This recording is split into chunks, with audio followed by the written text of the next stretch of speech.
Hey guys, it's been a while.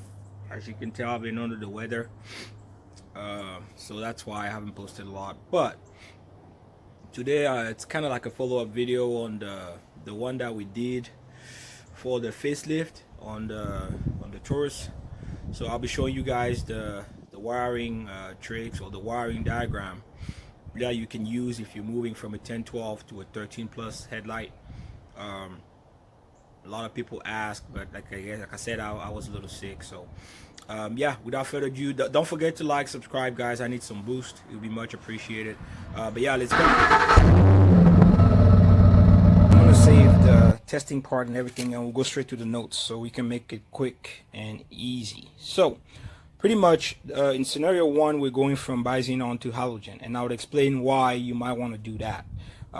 So pretty much you have 4 wires on your socket. You have a black wire, red wire, yellow wire, and blue and brown wire. Now the red wire might be fully red, or it might be a pink and line of red or anything like that, so you can always double check, but that's a pretty accurate and general representation of that socket.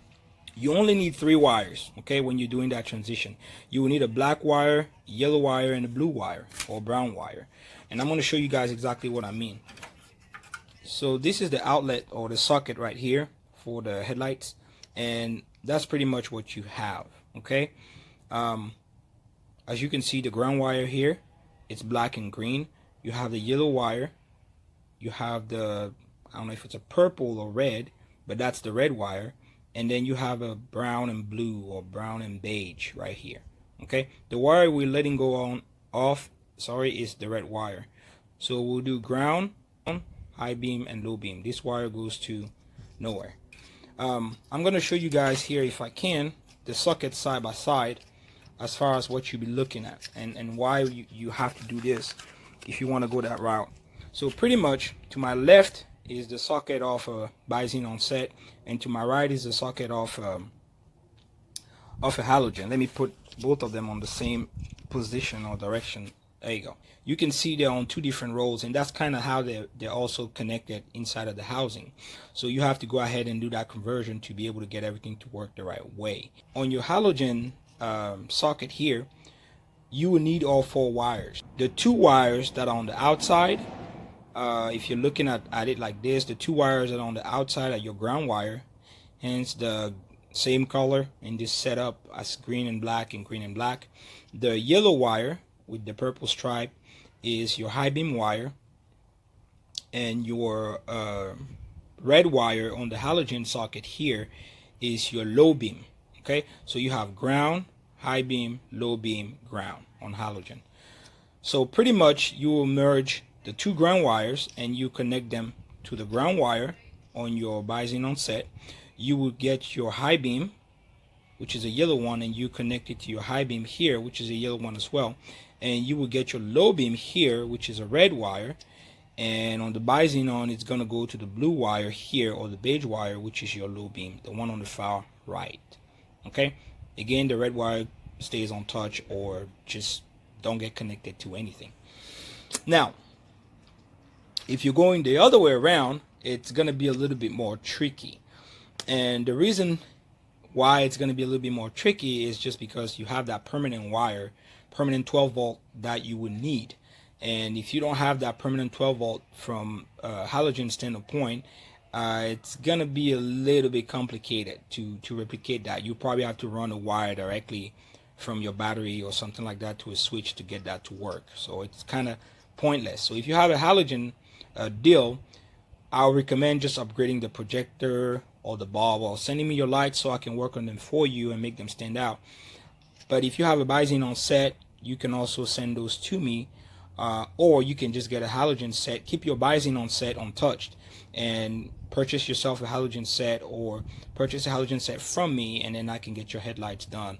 And that's pretty much what you would need. Now, why would you do that? You know, why is something like this needed? A lot of time is because of an accident, okay. Believe me or not, the bi-xenon housing, it's about twice the price of a halogen housing. The light spectrum is much better, the bulb is better, the projector itself is even better. Believe me or not, some people will say they're the same, but they're not.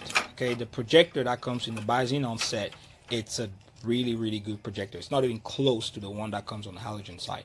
So on a lot of the lights that I've worked on, the bi-xenon ones, they remain untouched. You know, the projector stays the same. On the halogen side, I offered the possibility to upgrade the projector to something else that's much better, and that will give you a wider spectrum and a crispier light. So I'm gonna go ahead and connect the halogen housing here. The shorter or the longer one. Okay. I'm gonna sit it right here on the bumper for now. It's one of the ones I've been working on, so I just want it to be stable so I can show you guys. There you go. Alright, so I'm gonna shut the garage door down.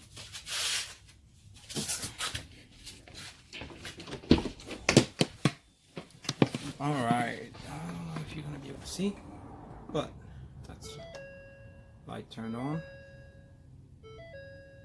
High beam. I don't know if you can see. High beam, low beam, high beam, low beam, high beam, low beam, off, on. So alright, so that was the video. I hope you help anybody that's interested in making that facelift. One thing I'll say is when you get the headlights, go ahead and get your harness or a socket with it. It's much easier that way. Like I said in the video itself, you just gotta tap into your actual connectors and you don't get to lose anything. But yeah guys, that's pretty much it. Don't forget to like, subscribe, like I said, if you haven't done so. We got a bunch of stuff coming up on the Taurus, on the Expedition, on the Mustang, on the XY, on another project. But yeah guys, like, subscribe. I'll see you in the next one. Thanks, and everybody be healthy out there and be safe. Cheers.